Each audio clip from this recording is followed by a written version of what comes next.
नुसतं नाव लावल्याने कोणी ब्रँड बनत नाही. त्यामुळे आम्हाला कोणी ब्रँड सांगू नये.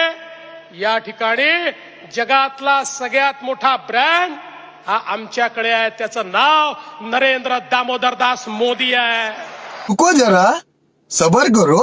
3 वर्ष गेली बघतात आहेत, शिवसेना फोडतात आहेत, तरी संपली का? ह्यांच्या वरनं 7 पिढ्या उतरल्या तरी शिवसेना संपणार नाही. हे बाळासाहेबांचे निष्ठावंत शिवसैनिक आहे, ते कधीच संपणार नाही. यांच्या स्वर्गातनं 7 पिढ्या उतरल्या तरी संपणार नाही. एक तो विचार आहे. ठाकरे बँड संपला, मग तुम्ही घाबरता का? एकनाथ शिंदेना का ओढून घेतलं? एकनाथ शिंदेना का ओढून घेतलं तुम्ही? तुम्हाला शिवसेना फोडायची ती फोडूच शकलात नाही तुम्ही. मग तुम्ही आणि काय काँग्रेस बोलले, राष्ट्रवादी बोलले, आम्ही सगळ्या पक्षात आहोत का? मग तुम्ही कोणालाच घेऊन फिरताय?